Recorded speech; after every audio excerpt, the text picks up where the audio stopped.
Hello again, witches, seekers, and friends, and welcome to the Fat Feminist Witch Podcast, the show where we do a little ranting, raving, and wand waving. I'm your host, Paige, and together we are going to explore magic and spirituality, social justice, psychic realm, and most importantly, our self-worth.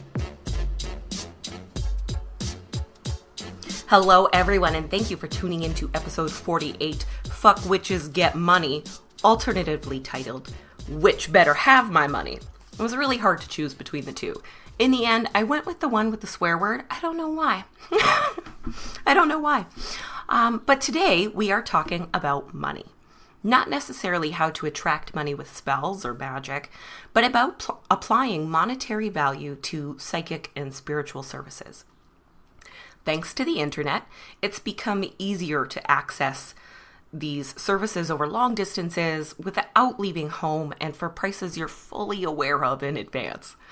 Likewise, you can do a lot of research on a psychic you're planning to patronize, whether you're doing so online or IRL. Yet there are still people who think charging for psychic services is wrong or unethical. Probably because there are still criminals who use a psychic ruse to scam people out of their savings. So I'm going to talk a little bit about legit versus scam psychic services, the kind of labor that goes into a reading, and our feelings about money, ethics about money, and why you should absolutely start charging for your own psychic or spiritual labor if you're currently doing it for free, and why you should be willing to pay for it, and ways to do all of that without feeling, slimy. Slimy is a good word when it comes to money, I think. So not surprisingly, I guess, making money as a spiritual worker is something that I think about a lot. And I mean like a lot, all the time. Money has never been my strong suit or my superpower. And honestly, in general, money is something I have an extremely contentious relationship with. I struggle with counting money, saving money, budgeting. In general, I struggle with truly understanding the value of money and any of those numbers. I have a learning disability called dyscalculia that makes numbers and the value of numbers kind of difficult for me, which contributes for sure, but it's mostly an emotional issue for me. I have almost always associated money with kind of negative things. So when people have money, they're selfish and cruel. Money changes people. And when people are denied money, they're desperate and afraid. People kill or maim or kidnap and in general just hurt other people and the planet, all in the name of saving money. Half of those wars out there that we talk about that were all about religion were actually all about money. Even the Salem witch trials was about money and property. A few of the accused were actually wealthy or well off or just had more than some other people. And when they confessed to witchcraft, their property was seized and then, given away or sold. Often to those people who had accused them in the first place. This is the reason Giles Corey refused to confess to being a witch and why he was crushed to death. It's so that they could not steal his stuff and it would go to his family instead. Isn't that wild? That's so wrong. So as a kid, I lived in this quintessential, blue collar, lower middle class neighborhood that I just adored. I loved it there. Despite my difficult home situation. I loved the neighborhood, I loved the people, I loved the school I went to, I loved the community, I loved everything. I had all these dreams about living there as an older person. Like when I grew up and was a teenager, I could take the city bus to school. This was a big dream I had. I never even thought it was possible for me to have my own car, but I was very excited about the idea of taking the city bus to school. I say that now, and my sister always laughs because she did take the city bus. She's like, wasn't that great? I know that now, but come on. It was also within walking distance to the only mall in town. So that was when I was a kid, I was like, oh my God, this is going to be so great. I can't wait to be a teenager. So I lived in, this kind of poor neighborhood with poor kids who didn't have a lot, but we always had fun. And I felt like my friends there were very true and very honest. I felt like I could trust my neighbors and my teachers. I loved the school I went to, and I just felt like I belonged. And then when I was 9, so yes, this is all when I was very young, we moved to an affluent suburban town just outside the city, and everything changed. The people were completely different. The ways that people interacted with each other was different. The things that meant anything to these people, the way the school worked, the cars they drove, the way they kept their houses, everything seemed to be colored by money. The town was even like overwhelmingly white. Overwhelmingly white versus the more like, diverse and multicultural neighborhood and school that I had been going to. It's so weird. I went from having a bunch of friends that were just all different. I'm not going to sit here and list races and ethnicities and stuff, but they were all different. They were all from different backgrounds, and, some even practiced different religions, and that was all very normal to this place where everyone was white and everyone was Catholic or Protestant. Everyone was Catholic or Protestant, and everyone was white, and almost everyone had money, and I didn't really. And so, I went from very much belonging in the world to being like, whoa, I don't belong in this world at all. My entire value system was, and, it continues to be, just in direct contract to those people and that town that I lived in. I don't live there anymore, of course. As soon as I was old enough, I bailed. Especially since in that town we were like dirt poor, like living in a rickety shack, not always having our utilities on, poor. So I very much stood out. And it just became them versus me, with money being that hard line that neither of us could apparently cross. But I never really thought that this was a bad thing necessarily. I thought it was difficult, but I didn't want to be more like those people. I am proud to not be a money-hungry person and to not be someone who lets the amount of money someone has influence what I think about their character or their personality or their heart. I'm proud to not be a money-hungry person. But in adulthood, I found that idea from when I was younger is still there, and it's been growing. And now I've really struggled to understand the value of money, and it's caused a lot of pain and anxiety. It causes a lot of instability in my life, and feelings of instability are extremely hard for any human beings to deal with. We have to feel like we have a place to belong, like we have a safe place to be, like we have enough food to eat and air to breathe and water to drink and stuff like that. When we don't, our entire like body and brain just goes into time to survive mode, I feel a lot of resentment towards money and towards people that pay me. I think this is a big problem with my entire scattered job history, is that when I'm getting paid to do a job and then you disrespect me, I feel like you think you own me. And you don't. No one does. And to me, that is a very strong feeling. Like, I will quit a job very shortly after feeling that. And there is a level of privilege here, of course. I just want to acknowledge that right away. But I feel a lot of resentment towards money and towards people that pay me. And oftentimes getting money or being given money was and still kind of feels like a bad thing. It feels like something to be ashamed of.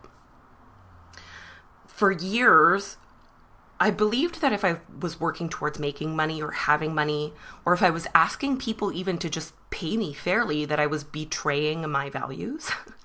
But what I was actually doing was betraying myself and my own dreams of just independence. Independence and owning my own house are my lifelong dream. It's literally all I've ever wanted. I want to be alone and not truly need anyone to survive, which would mean that anyone that's in my life is there because I want them to be. Any stuff that's in my life is there because I want them to be, because I value it.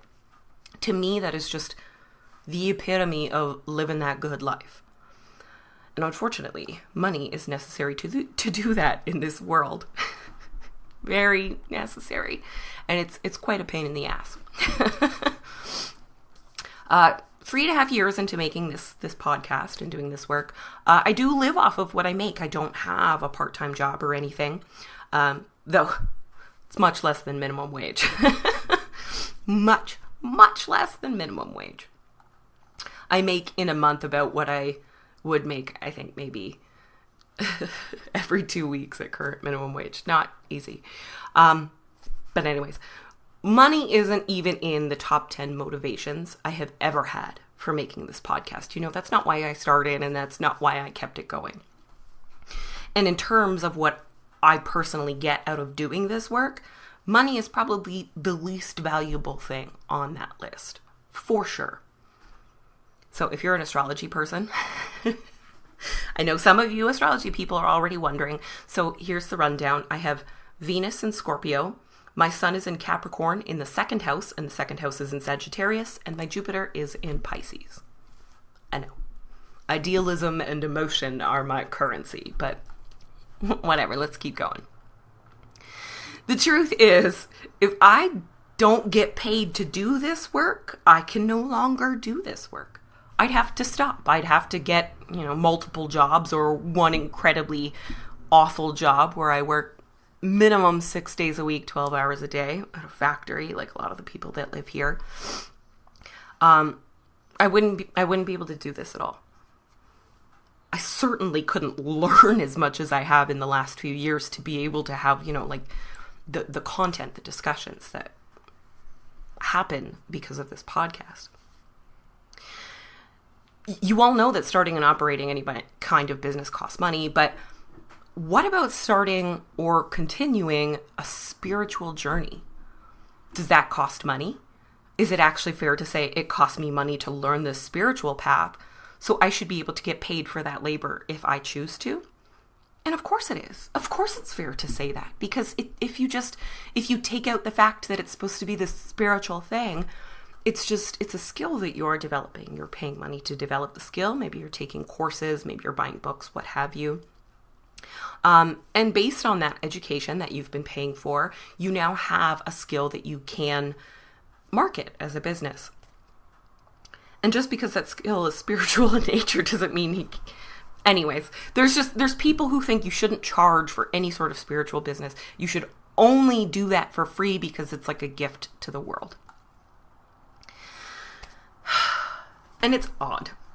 And it's not just people who are unwilling to pay for spiritual services, but there's a lot of people who have really great spiritual skills and are afraid to charge money. They do free readings all the time, and when you think about it, if they're doing free readings every single day, they're doing hours and hours and hours of work every single day, completely unpaid, to help someone else. And you know what? I'm going to guarantee you that 50% of those readings are people asking how they can make more money. It's a very strange system. It took me more than a year after starting the podcast and living in total and debilitating poverty. Like, I had literally nothing. I couldn't eat. I couldn't afford toilet paper. I couldn't afford pads or tampons. Like, it was the worst level of poverty that I've ever been in. And I had to live like that for about a year before I agreed, okay, I cannot be mentally healthy and live this way. This isn't working. But I absolutely cannot stop doing this. What I do, this is not just, my job. It's my life purpose. But to be able to do it, I need to accept money to do this so that I can continue to live this purpose and share it with people. And once I started accepting money from people because of the podcast, my whole life changed. And my work didn't somehow become more valuable just because people were willing to pay money for it. Not to me, anyways. A lot of people think that. A lot of people who know me think, that the podcast became valuable when people started paying money. But that is absolutely not how I've ever felt. I feel like the work I did in that first year when I was, starving to death, is just as valuable as the work that I'm doing now. And I got just as much work out of it then as I do now. It just wasn't monetary. I always knew, just even when I didn't totally know, that my work was valuable as is. I know that this is something that is good, that I need to do, that is putting good things out into the world and is making my life better and is helping other people. That has value whether I get paid or not. And the fact that my work has value to the people who listen without costing them any money is just, it's bizarre, but it's amazing. It's a wonderful feeling. A lot of the really great emails and messages that I get from people often say something like, I wish I could afford to sign up for your Patreon or give you money or whatever. Your work means so much to me. And that is honestly like the sweetest and saddest thing that I hear on a totally regular basis. I've totally felt that way, and I've even sent an email that says like almost that exact thing to artists and authors and stuff that I really love. But that email itself means more to me than any, dollar you could drop into a digital account. That's not to say that I'm not grateful to all those people, especially the patrons on Patreon, because that's my main income source, right? I live off of it. And I legit sob every month when I get paid, like out of gratitude and that little touch of shame that I'm still trying to work through. Yes, I still feel shame when it comes to money, and maybe I always will, but that's okay. So if you do support the podcast financially, I want you to think about it this way. You're not just supporting me and the show, although you are, trust me. But you're also supporting all of those people who say, this means so much to me and I wish I could afford to give you money. The money that you give to support all of this, pays it forward to all of those people in terms of information or support or work or whatever. And that makes me feel really, really good, knowing that the money that I get is used to help other people and, help me live my purpose, because I deserve nice things, and not things, but I deserve a nice life. That just makes all the difference to me in the world. So that payday sob I have at the beginning of the month is infinitely different than the way I used to sob after every paycheck I got from like Chevron when I worked at one of their gas stations the same year they dumped a bunch of oil into the fucking ocean. Every other Thursday when I cashed that check, I felt like a bag of shit, a bigger and bigger bag of shit every single time. And I kept thinking, I can't believe I'm taking money from these people. I can't believe that my work and labor and brain are going to support a company that dumps oil in the ocean. And I was working at a gas station at the convenience store. I'm not one of the higher ups. And I felt like a garbage bag. No one should feel bad for needing money to survive. And yet, of course, so many of us do. And that's because there are many people who use money to hurt other people, who hoard it and lord it over the rest of us, who take more than their fair share and leave others just dying in the streets, or, their children rotting away in literal concentration camps on the floor. But money isn't what's doing that. People are what's doing that. People who are driven by greed and avarice and who don't truly understand the value of anything except money. And you might think, oh yeah, that's way worse. I'm so glad I'm not some rich asshole and I'm just some broke ass. I feel way better. And I'd probably agree because, I'm hella prejudiced against rich assholes and I am a broke ass. But part of coming to terms with my issues with money is remembering and realizing the damage that my negative greed caused other people on the planet, My desire to avoid money caused me a lot of fear and anxiety and depression that negatively affected my already kind of shaky mental health and made that a lot worse. And in that state, I hurt a lot of people. It caused me to need to rely on my family a lot, a family that doesn't really support each other, not really emotionally, not really financially. My parents are not the parents you ask for money. I needed more support from my dad than either of my siblings did. And I know that that's been hard on him in more ways than just financial. For years, friends had to come down to my financial level to go out on whatever, to go out for the day, to go to dinner, to go on vacation, to do anything fun with me. And a lot of those times, if they really truly wanted me there, they even had to outright pay for me to be involved. That's not a super fun feeling. A friend recently asked me to be one of her bridesmaids and was so concerned about the financial burden because she knows that I don't have a lot extra, that she almost didn't ask me. And she tried to let me off the hook 100 times over a few months, just in case things are getting difficult. I just want to make sure that, this isn't putting financial strain on you. I want to make sure you're at my wedding, and if all you can do is attend, that's totally okay. And that just, oh man, she wasn't trying to hurt me. She was trying to be wonderful, and she is wonderful. But inside, I felt this little bit of, this little ping of shame. And even now, the bachelorette party is coming up at a time when my budget is especially strict. And the maid of honor is like, don't worry, we're going to absorb the cost, and you can pay us back if you really want, or you can contribute something else, and blah, blah, blah, blah, blah. And I'm just like, oh my God, I feel like such a shit bag. I'm a very independent person. And I don't ask for money ever. Like, I don't borrow money. Even getting a student loan, I was just like, oh, I don't want to borrow money from anyone. But I also know that the people who love me just aren't going to sit back and let me drown. They're not going to. Oh, I hate this about myself. Sorry. It also affected the way I spent my money. So when I'm poor, I have to spend lower amounts of money, but I still need the same things, which means I buy lower quality products. I buy stuff that is not made here in North America. I buy, fast fashion that is not going to last long, and it might not even be fully biodegradable, that's going to sit in a landfill. Same with anything else, you know what I mean? Like I had to skimp on buying any sort of cleaners that are better for the environment and get the stuff that is cheaper. I had to buy items that I knew were going to fall apart in a few months because I needed them right then, and the only amount of money I had to contribute to that was very, very low. That's bad for the environment.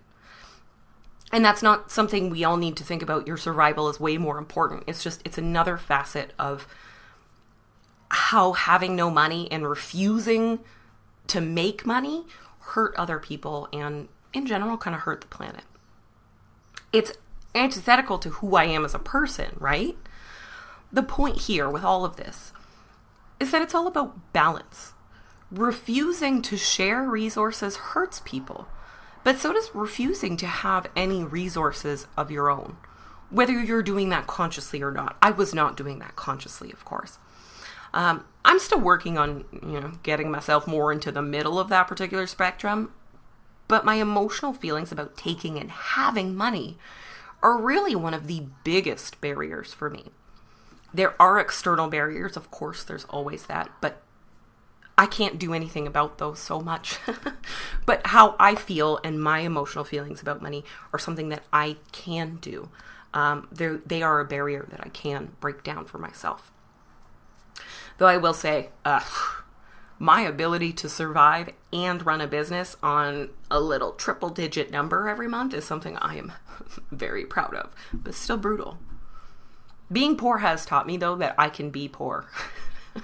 I am very, very good at surviving, and I never thought I was very resilient before. But being so poor that I literally have nothing and no money coming in and no way to get any money and not just completely dying in a heap or whatever, is very empowering once you're out of that situation. I'm still poor, but not that poor. So let's talk a little bit about the difference between someone who is just using their spirituality skills, their spiritual skills, to create a life for themselves, who is just trying to get paid for their work, and someone who is using a spiritual ruse to scam you. So I am a really big fan of the comedian John Oliver and of his show Last Week Tonight with John Oliver on HBO. It's fantastic, honestly. It's really well done. Most of us met him on The Daily Show as a correspondent who was very funny. very British, makes lots of really fun British jokes. He was also in Community, and he did stand-up. You know, he's a comedian. He's hilarious.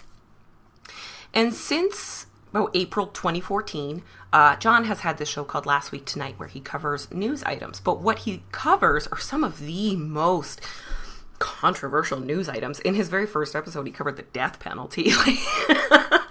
Because he doesn't believe in the death penalty, and he just blows your mind with these facts about how awful these already awful things really are. So he talks about the death penalty, he talked about net neutrality, the tobacco industry, gerrymandering, Donald Trump debt, and like civil forfeiture. Like, not everything was super interesting of a topic, but his segments on them are so eye-opening. And they're also still really funny. And since he's on HBO, right, he has free reign to make fun of, you know, corporations and stuff, because they don't have, HBO's got enough money to support those shows, right? They don't have advertisers that can control what happens in the show. So he has free reign to make fun of corporations, mega churches, individual celebrities, basically any other right-wing or social nonsense that he can come up with, that him and his writers can come up with. It's fantastic. And I watch it all the time to keep up with American, especially, news, and to explain a lot of things to me. You know, there's a lot of individual topics or words that I've heard and never really understood. So gerrymandering is a really good example. I didn't know what that was, and there was a whole video, and I was like, okay, cool, let's figure this out. Recently, he had one on the lethal injection. Again, the death penalty. We're not going to debate the death penalty on this show, I don't think, but I'm very anti-death penalty, so I love these episodes especially. And the one he did on lethal injection, it taught me a lot that I absolutely had no idea. As someone with an opinion already formed, I didn't know half that shit. Didn't change my opinion and made it stronger, but that's what I mean. I learn all the time from this show. And it's very honest and it's entertaining. In March, and I know it's a couple months now, but in March, John tackled psychics, especially mediums, the ones who speak with the dead. Earlier, John had done an episode called Televangelists that exposed how easy it was to start a church in the U.S. Fantastic bit. And then the corruption and greed of, you know, TV mega church pastors, all of those really big, and I'm not trying to call out anyone in specific, but I don't know any other names besides Joel Osteen. So Joel Osteen is the example here. Now, if you like Joel Osteen, I have no idea if he's actually a scam artist. He's just the only TV mega church pastor that I can think of. So after watching that episode, I knew that his priority, when I saw that it was about psychics, was to expose scams that target innocent people and to make sure that his audience knows that this is something more than just a joke. This isn't just, you know, a funny joke that we say all the time, because we joke all the time about TV evangelists. Come on. And I knew, you know, the psychic segment would be focused on psychics that he believed were scam artists or that were raking in really suspicious amounts of cash. But what I didn't expect was actually a bunch of really rude and derogatory, like completely white nonsense from baby boomers. But that is absolutely what this segment was. I absolutely don't understand where this segment come from. Even other people I know who are not, you know, in this industry, in the legitimate psychic industry, we're confused because are psychics in the news? Like, are psychic scams really a hot news item right now? I didn't know they were. As someone who searches psychic everything on the internet all the time, I had no idea. I knew psychic scams happened, but I didn't know that they were a hot news item. So John starts his segment here, and the first psychic pictured in the segment, the first one that comes up, is Miss Cleo, the infamous TV psychic from the 90s who was charged with fraud in 2002. The photo he shows is actually watermarked and says it's from the year 2000. And I had to roll my eyes because talk about old news. 19 years ago? Are you kidding? Most of the young people that are becoming interested in psychic phenomena now weren't even alive to see her middle of the night commercials, John Oliver. I mean, come on, man. His main topic is what he calls the most insidious part of the psychic industry, which is mediums, who are psychics who have the ability to talk to ghosts, spirits, those who've, moved on. And he gave a bunch of examples, like John Edward and Teresa Caputo and Sylvia Brown. If you're under the age of 30, you're probably wondering, what? Who are you talking about? You might know Teresa Caputo as the Long Island medium. Sylvia Brown has been dead for literal years, and I have not seen John Edward on TV since I was a teenager. Are these really that relevant? I can't believe it. So what John failed to realize, and even mention in the segment, of course, is that there's a big difference between the psychic industry that he's talking about and the genuine psychic industry. What he's talking about are parlor trick psychics, which is a form of entertainment. And I don't want to talk shit about psychic parlors. I don't want to say that every time you see a psychic parlor that has, a neon sign in the window or fortunes told or palmistry or anything like that, that it's instantly garbage, because it's not. But those are more of what he is thinking. Those are the parlor trick psychics that he is thinking of. And most of those are just for entertainment, and they say that to you. He explains, it's laughed off as kind of a guilty pleasure in going to the psychic. And he explains how many of these mediums use mentalism tricks, like cold reading, to read a room and to read people's individual responses. They read how people respond to the information that they give out. Some will even outright research clients in advance and then present that info like a genuine psychic impression.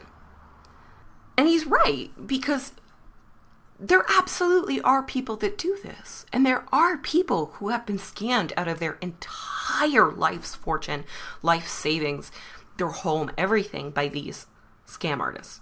And I always respect exposing that and standing up for the people who have been taken advantage of that.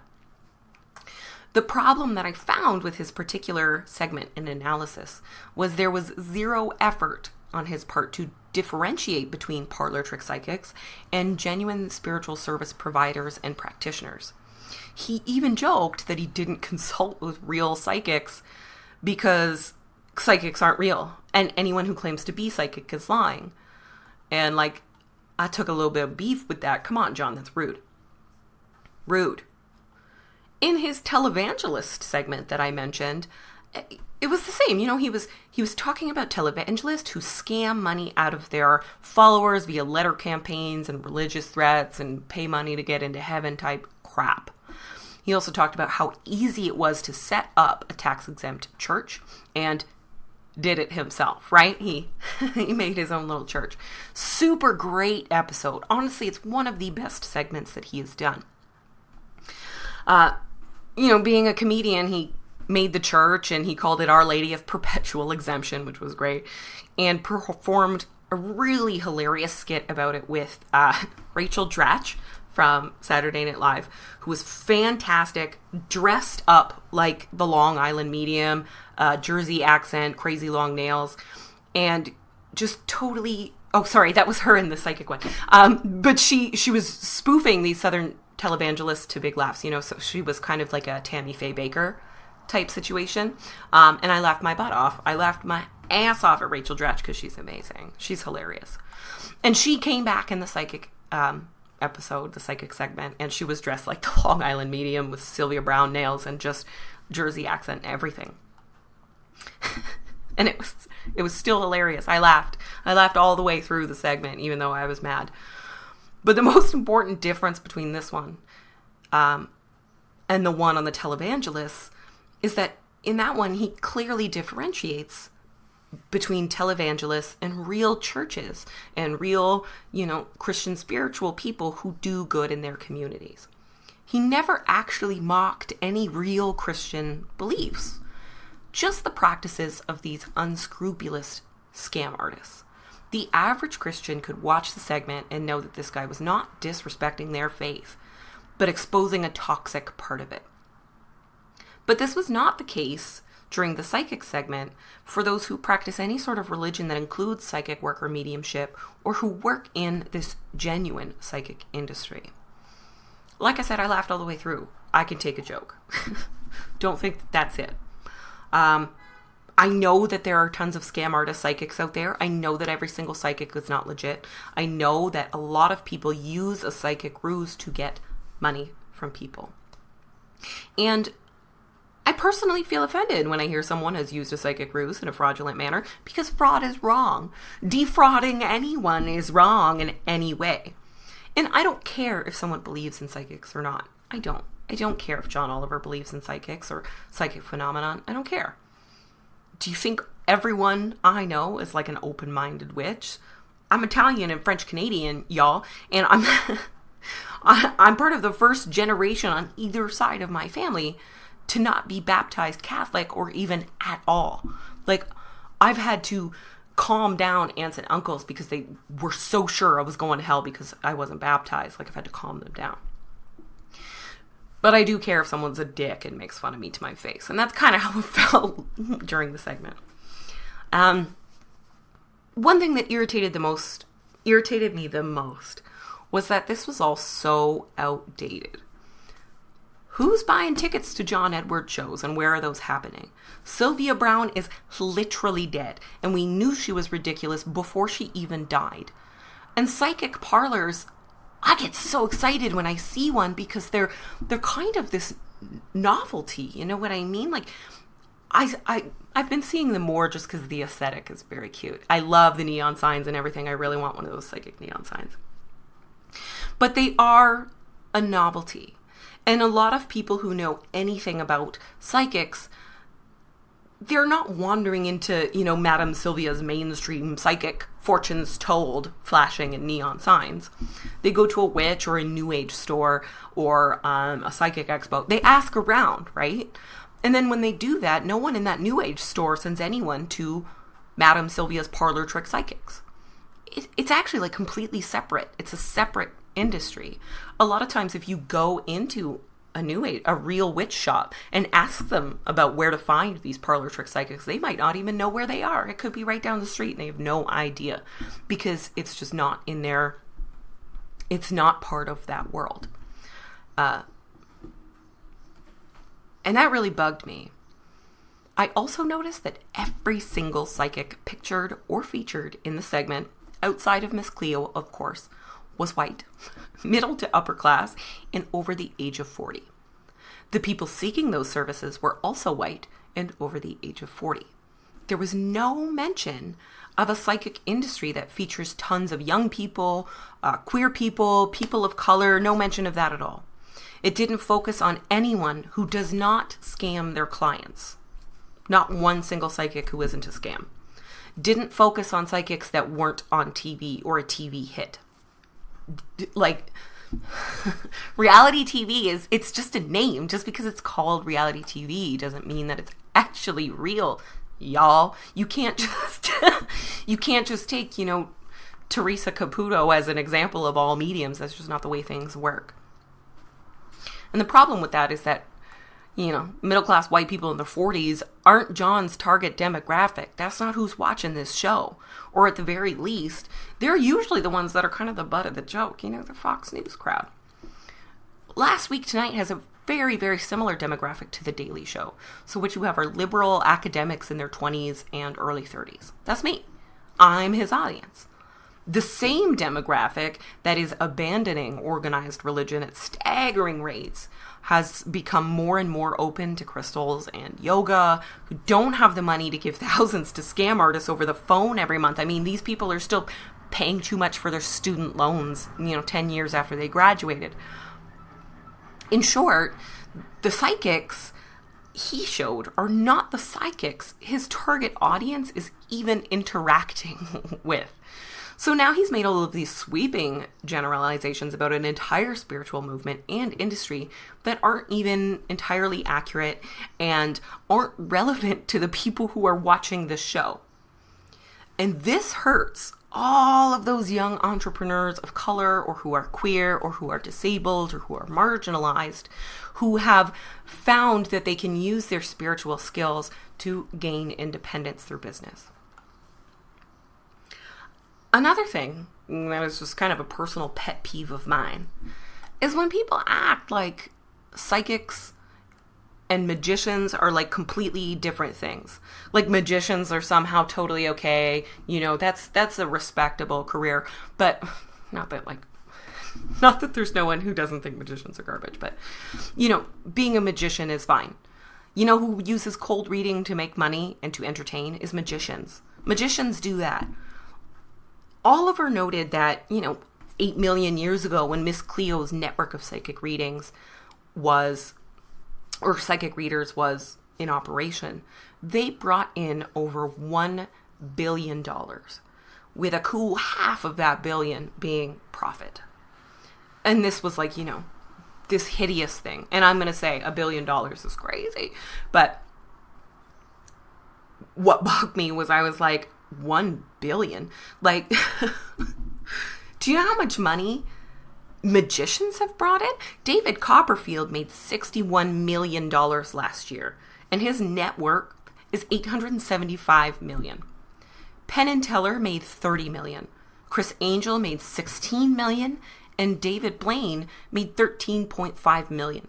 And that's all in 1 year. And those guys have been operating, all of them, for more than a fucking decade. I actually attended a Penn and Teller show last year. I was bored to tears, honestly. It wasn't very good. And then they started trashing psychics and astrology as if it's any fucking dumber than their magic show. And I was like, are you kidding?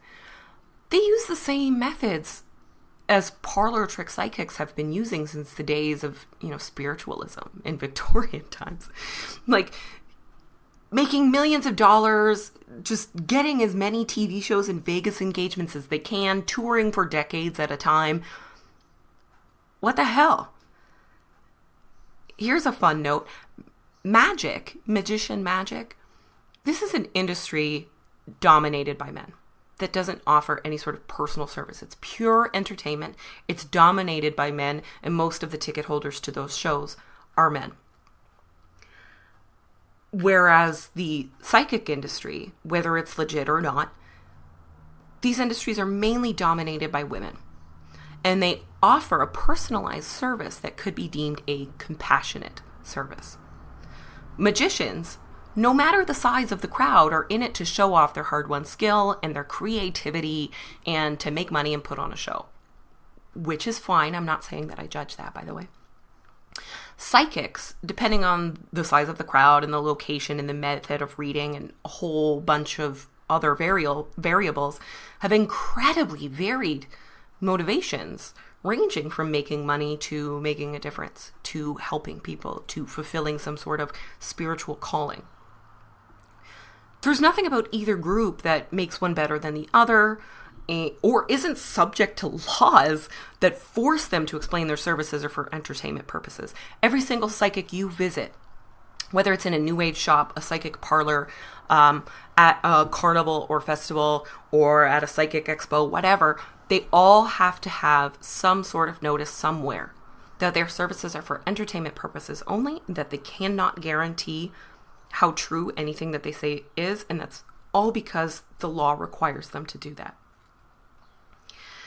And there's nothing about either group that isn't totally and completely exploitable for the purpose of scamming people. You can get just as scammed by someone who considers themselves more of a magician style magic practitioner as you can as a fucking psychic or TV medium. I might know more people who have lost money to people using magician techniques than I have to people actually doing psychic readings. Absolutely. And you'll never convince me that the reason magicians are cool and real psychics isn't because of some man shit, because it is. It is. Women get hanged for being witches and practicing magic, or get hanged for quote unquote being witches and quote unquote practicing magic. But men get to co-opt it and build an entire career and industry off of it. Old fucking news, right? Almost as old of news as Miss Cleo. So I still love John Oliver, and I still love Last Week Tonight, and I'd be lying if I said I didn't laugh all the way through the segment. The fuck-ups of some of those TV mediums is absolutely hilarious, because I hate them. Those people should not be telling anyone that their loved ones are 100% for sure definitely dead if they haven't seen the body, as far as I'm concerned. If you didn't kill that person or see their body in the morgue, you don't 100% know for sure that they are dead. At all. At all. I also believe it's important to educate people about scams, any scams, because scams are wrong. Scamming people are wrong, but it doesn't matter if that scam is, a sleazy used car salesman or a black widow or a fake psychic. It just doesn't matter. Psychics aren't a scam. Psychic phenomena isn't a scam. Scam artists are a scam. And that's something that John just really did not make clear, and it bothered me. And it didn't just bother me because, it gives people a reason to disrespect the psychic industry, right? To just think it's garbage. To, demand free services without paying. And it also makes people that have these spiritual or psychic skills that think they want to get into business for themselves using those skills, that what they're doing is unethical, or that it's wrong, or that charging for their services is not right. That for whatever reason, this beautiful gift needs to be given freely to the entire world. And that's not helpful or feasible in our modern society. Clever Kim's Curios is happy to be a proud supporter of the Fat Feminist Witch Podcast. Clever Kim's Curios makes jewelry as unique as those who are drawn to it. Featured on shows like Charmed and The Vampire Diaries, this is worn art, not just drawn from nature, but featuring the power and beauty of nature itself. Using ethically sourced and purified bones, fur, and feathers, as well as magical crystals, runes, and motifs in her designs, Clever Kim's Curios resonate with innate energy, grace, and magic. Find the perfect piece of jewelry to harmonize with your inner beauty at cleverkimcurios.com or on Instagram at cleverkimscurios. Listeners of the Fat Feminist Witch podcast can take 10% off all orders. Just use the coupon code FFWitch at checkout. That's Clever Kim's Curios for jewelry as unique as those drawn to it.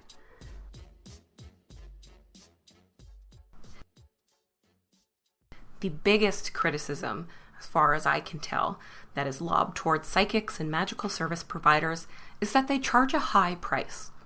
People think, $60 for a half hour's worth of work, or maybe it's more, and that just seems extravagant, right? Maybe it's a couple $100 for a single reading that's only going to last a half hour to an hour. I wish I could tell you that there is this number that you hit. There's no magic amount that is instantly too much money. I don't have that for you. There's no way to know just by the price whether or not this service is a scam. Sometimes it just seems like too much money because you're cheap. I'm cheap. I've been poor. It could just be you. But there's also a lot of other reasons why what you think is $60 for a half hour's worth of work, why that is incorrect. Sometimes the price seems high because you assume that that person is working the same 8+ hours in a day that you are, and that they get paid $60 cash with no overhead every single hour or half hour. And now that I say it like that, I bet you probably feel a little bit silly. Because of course that's not how being an independent contractor works. You've gotten haircuts, right? You've gone to the salon. All that money that you hand over for the haircut, every single dollar does not go into the pocket of the hairstylist. There are tons of overhead payments, and it's the same with any sort of psychic service. Psychics have to pay rent or pay vendors' fees. They have to put aside their own taxes out of all their money, right? Because they're an independent contractor. They pay their travel and transportation costs. If it's an out-of-town gig, they pay for hotels and food and all of that. And I've never seen a psychic who works out of a store as a guest. Like the stores I worked at, we would have guest psychics come in. They always bought a whole heap of products just to support the business. On their final day, they would buy a few books and some crystals and some candles. Anything that was specific to the business, they would buy our branded items just to support the business. So, there are costs associated with working in the psychic industry, and some are definitely getting hella rich. But the average actual psychic, no, they've got all those fees. They're working a job that they love, and they have a responsibility to keep their business afloat while providing this service. And money is necessary for that. The other problem with this is that it doesn't factor in the psychic part of the labor that is involved with giving a reading. And to be fair, most people don't really know what that entails. So let's talk about it for a little bit. Using a psychic ability in an intentional and specific way like that, like when you're reading for a person, that takes a lot of energy, spiritual, mental, emotional, and physical energy. Connecting on such a deep level with multiple strangers in a day can be scary. It can be hard. It can be awesome and beautiful. It can be tiring, or it can be just plain awful and garbage. I mean, I know you guys get bad vibes off of people. You know what kind of nasty metaphysical garbage gets attached to all sorts of different kinds of people. People that don't even realize, it's there. Now imagine, you're working in the service industry. You have to smile and be super polite to a very belligerent customer. Imagine if you also have to do that with her dark psychic trash monster, and then give both those motherfuckers a refund over something really dumb, like you would in any other service industry. Doesn't that sound terrible? It sounds terrible. And those super insidious mediums that John was talking about, not the famous ones, because whatever. Those mediums, if they're legit, are surrounded at all times by 10 times the amount of people that you are. And that medium is the only one that those ghosts can communicate with. So they do.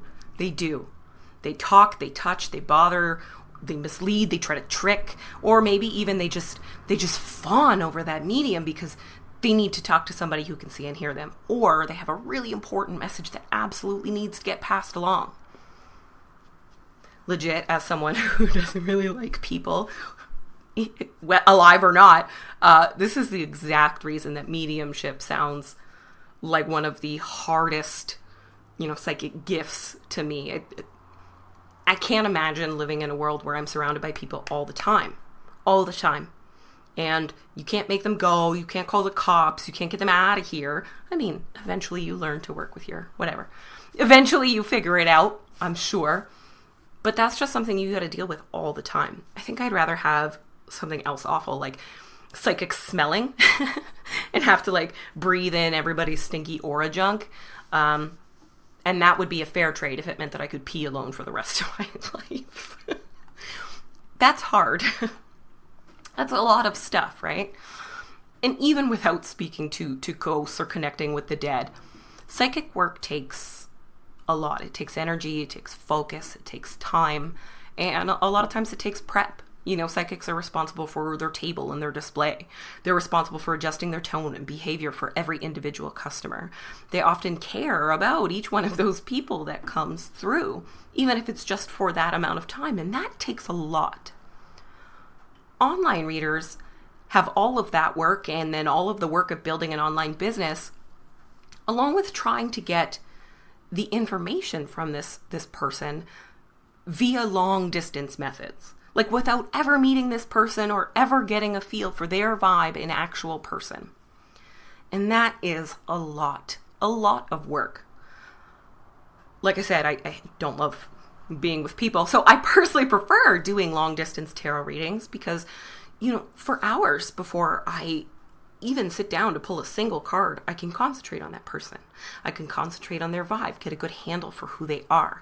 I can concentrate on their story and the characters in their story and the issue at hand. And I have all of this stuff already gathered. So by the time I actually sit down and start pulling cards, I have a whole bunch of information and emotions that I have psychically collected to help me add context to the reading. And then reading the cards and the interpretation can take me a really long time. I mean, I can take that time because no one's looking directly at me, right? Being on the clock is hard. It's very hard. So I can take extra time because I like to.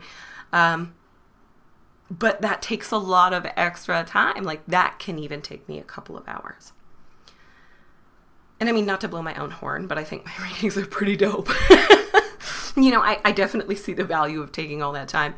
Those 3-card readings I do online are scary ass accurate. Like, I have people messaging me about that all the time. But when it's all said and done, I can really only do readings, not the 3-card ones, but the large regular ones, only once or twice in a whole day. I don't have I don't have infinite energy to sit there and do that back to back to back. I just can't. It doesn't work that way. So imagine, doing all that work and making like $20 to $40 for 8 hours of all of this very draining work. That's not fair to me. That's not good. That's just not good. I can't sustain that. You know what I mean? And then we have the hangover. The psychic hangover rivals any morning after drinking binge I've experienced. Like, it's so bad. For me, it's an excruciating headache, like right in the front of my brain, like behind my third eye. It's throbbing. It feels like my brain is going to leak out my eyeballs. Light is the devil. It's terrible. It sounds like a migraine. It's not a migraine. I don't get migraines. I barely get headaches. It's just, I don't know. It's always been like that. But after a day of doing lots of readings, like if I'm doing it in person and I'm at a store or I'm at, a festival or something and I do a bunch, I feel so out of it and so drained. My ears won't stop ringing. I'm like super hungry and also way too ill to think of eating. I'm so thirsty that it's like I've never even had a glass of water. Everything just kind of sucks. And that's what happens when you overextend yourself. That doesn't happen after every single reading, of course. It's not a daily occurrence to totally overextend myself beyond my capabilities. Except, how many of us, who be hustling, overextend ourselves in the name of our work on an incredibly regular basis? I'm sure a bunch of you that are listening right now get like 4 hours of sleep a night, live off of Red Bull or coffee, just because you're making your dreams come true. A bunch of psychics are doing that too, with that hangover. And that sucks. Super sucks. But it is worth it. It is worth it because someone who really wants to do this work knows what's involved, and it's worth it. And it's not just monetarily worth it, but without the monetary support, they couldn't continue to do it. They couldn't, do the things that they need to do afterwards to make them feel better, get food, get water, have a safe place to lay down in the dark, that kind of thing. Fortunately, for those scam psychics, they ain't getting no hangover. I would never say that working in any service or retail job is a breeze. It doesn't matter what you're doing because it just is. It's hard. But psychics who are not psychic can do a lot more readings in a day. These psychics often seem like a cheaper option at first. A reading from them might be like half the price. And what's the problem? It's going to be fun. It's going to be the same length of time. But it might not be legit. Oh well, no problem, right? But what if you believe it? What if they scare you? What if they tell you your parent is going to die, or your partner is currently hiring a hitman to kill you, or an ex-flame has put such a powerful curse on you that it's endangering your family? What if they are then, of course, the only person in the whole world who can help you, but it'll cost you some money? Don't laugh. The people that fall for these scams, don't laugh at them. They're victims. And I know it sounds wild, and that might sound so obviously a scam, but it's not. It's not their fault, because that could happen to anyone. The people that run these scams are good at what they do, scamming. And they can convince you of just about anything. It literally is their superpower. They've got that charismatic cult leader type superpower. And it can get to anyone. We're all vulnerable. at times to anyone who can maybe help us with something that's hurting us or bothering us or making our life incredibly difficult. A legitimate psychic won't really do anything like that. So a legitimate psychic will not then continue to ask you for ever increasing money to try and break that curse or prevent that death or something, which is what a lot of these scam artists do. They'll never tell you that they are the only psychic who can help you. They might even recommend someone more suited to your particular issue. I once got a tarot reading by someone who does not have mediumship abilities. And at the end, she was like, I really think you need to talk to somebody who can communicate with spirits. And she gave me a few names of mediums that she personally knows, right? They're her friends. But she's like, I think you might need a medium to talk to about this. Like there's something there that I can't quite break through. That's just not my area of expertise. Super helpful, right? Because she cared about helping me. They will never actively try to scare you during a reading. Just they won't. If you get scared in a reading and you say something and that reader doesn't instantly, take a beat to try to make you feel more comfortable, even though you're on the clock or they're right in the middle or they're irritated or whatever, it's because they don't care about you. And they could be just a shitty reader or a shitty person, or it could be a scam.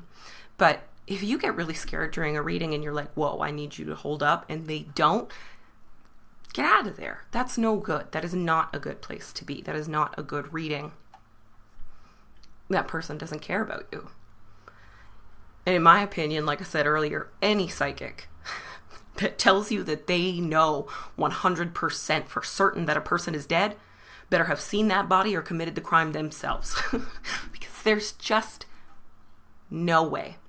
This is not something a real psychic will just pull out of nowhere. By the way, that daughter you haven't seen in 3 weeks since she went off to college is definitely dead and in this room. Like, get real, lady.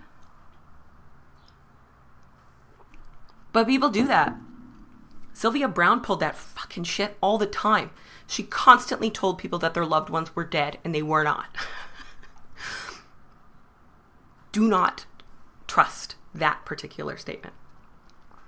Now, I don't want to say that the psychics that seem extra cheesy are definitely fake, because they might not be. They might just love the cheesy aesthetic. I do. I love everything cheesy and ugly. You guys know that. I love the cheesy aesthetic. I love the neon signs. I love the palmistry displays. I love big plush curtains and all of that stuff. I love that stuff. And because I've worked at witch stores, I also know for an absolute fact that there are really cool professional old lady psychics in my city who absolutely read with a crystal ball. And I know that because I sold them that crystal ball. And how awesome is that? Some people just like the vibe. But that doesn't mean that they're trying to scam you or that they are in any way associated with these, what I call psychic parlors versus genuine psychic readers. Unfortunately, aside from these things that might sound kind of obvious, there's no real way to know right off the bat if the psychic that you're seeing is legitimate. The only true difference between these two very similar industries and these two very similar workers, just like in all magic, is the intention. One person or one industry is either entertaining you with an act to get paid, or they're trying to defraud you. Either way, their intention is to get paid. Full stop. The other is trying to help you using a skill that they've honed and perfected over time. Maybe they're also trying to entertain you, but they want to help. And they get paid to do that so that they continue to do that work. The intention there is helping you and empowering themselves to live the life they want. That's it. The intention between the two things is very, very different. That's not always obvious, but you have to trust your gut. If you have gut feelings when you walk into any sort of psychic reading situation and you instantly feel like this is not the place to be, this is scary, I don't get good vibes off this person, get out. Even if you paid, get out. You know what? I'm more than willing to just be like, yeah, whatever. I lost some money. That happens. if you go to a psychic and you're skeptical, or you want to learn a little bit more to make yourself feel more comfortable, you can totally ask questions. Now, I mean, you can read reviews all over the internet. You can talk to others who've been to that psychic, and then be really honest in your appointment. Don't try and test them on weird, like, personal trivia or or hold back facts that you think they should just know.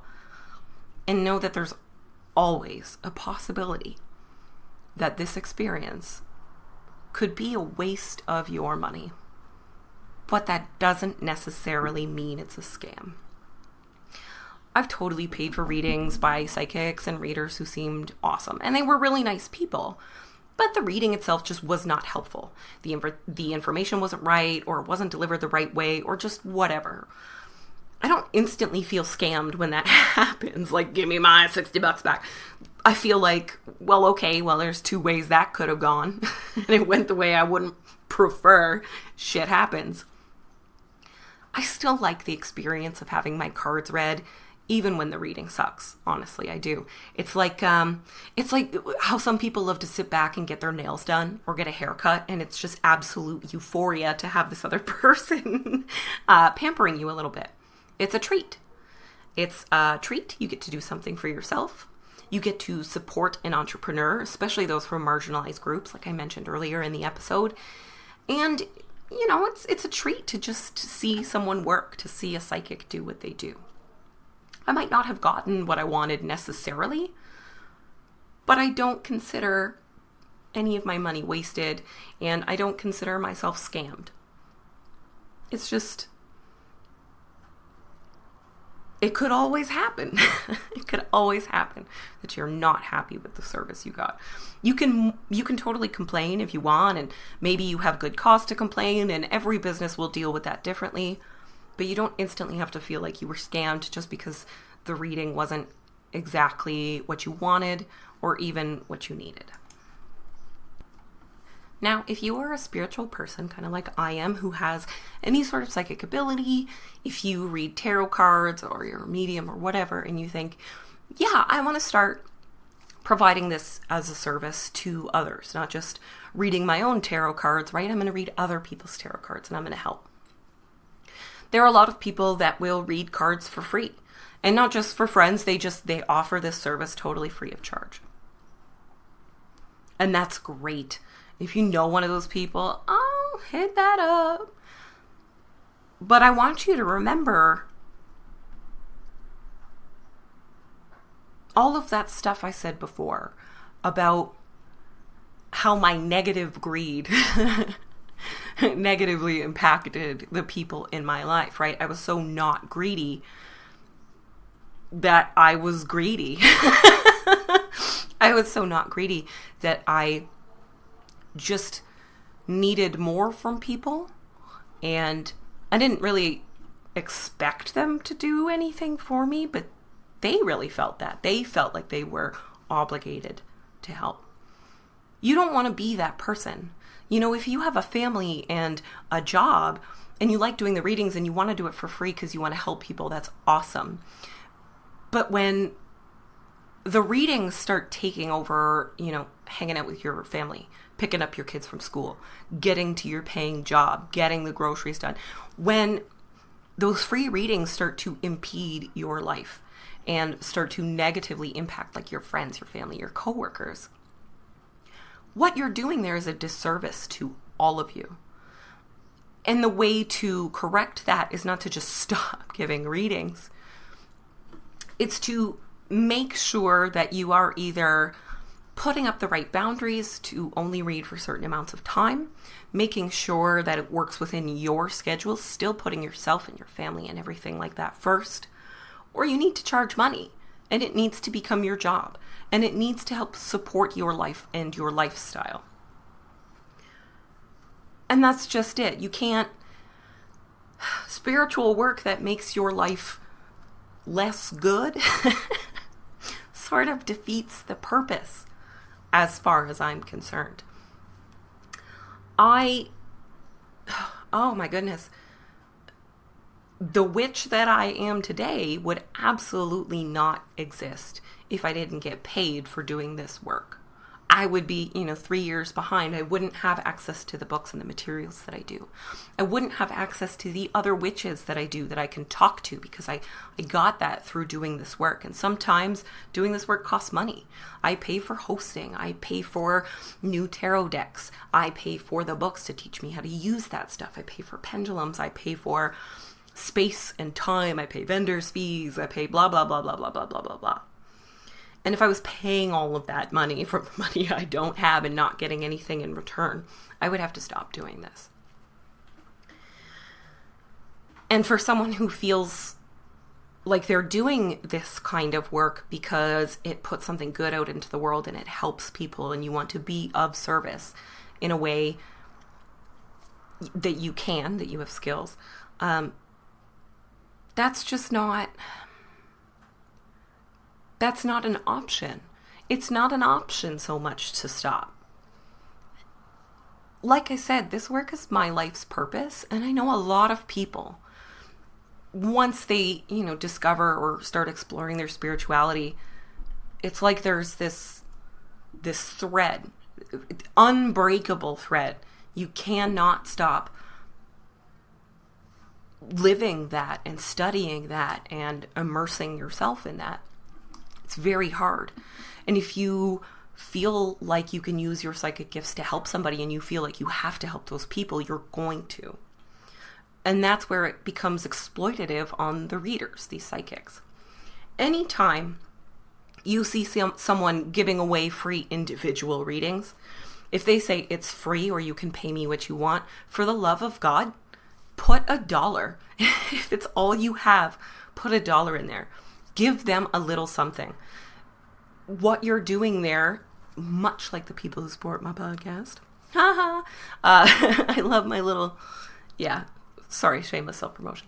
But just like that, you are not just supporting that particular reader and that particular reading. You are supporting all of the other people in that reader's life who also kind of depend on them getting paid for their skills.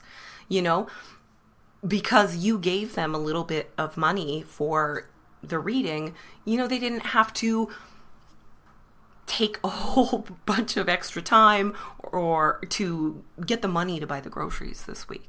You know what I mean? They didn't have to work overtime at their paying job to make up for the fact that they spent 3 hours with you giving you psychic advice.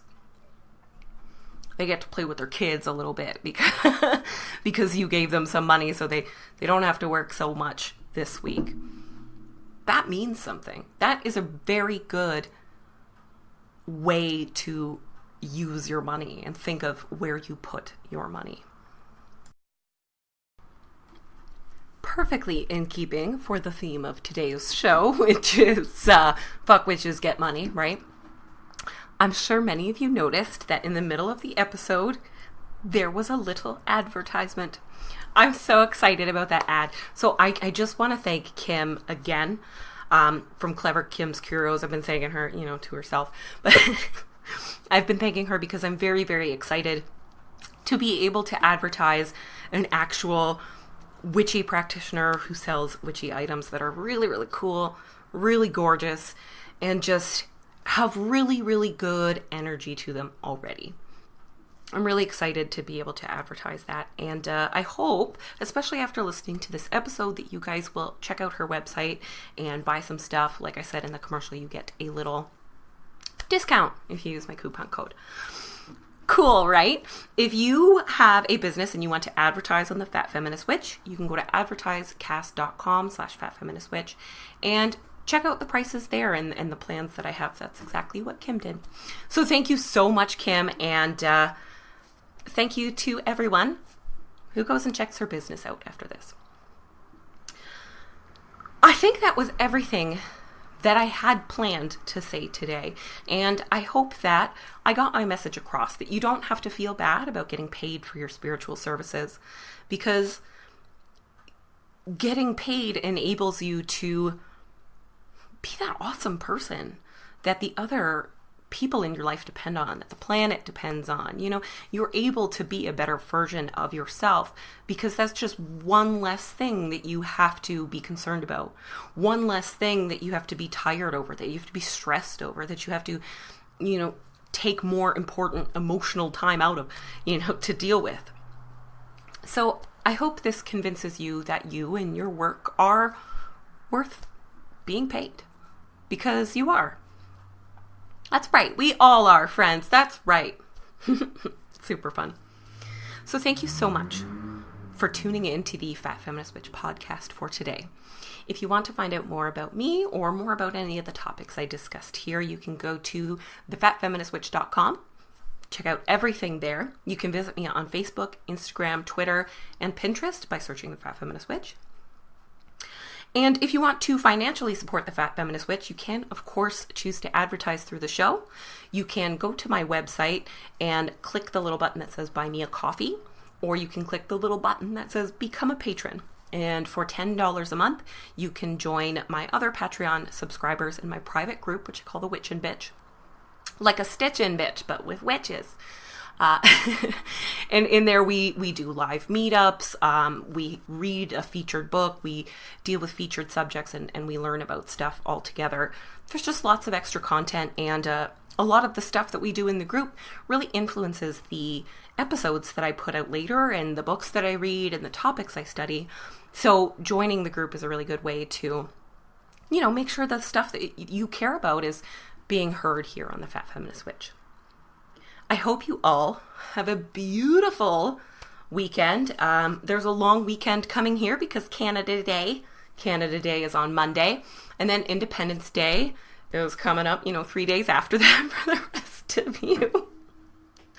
Next Thursday, so a week from now, you have Independence Day there in the States. So I hope you all have a wonderful Independence Day, even though your government is keeping tiny children in concentration camps.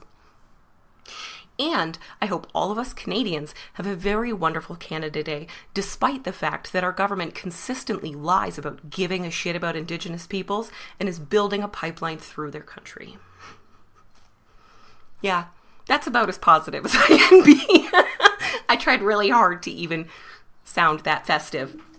Have a wonderful weekend. Have a wonderful long weekend. Have a wonderful Canada or Independence Day.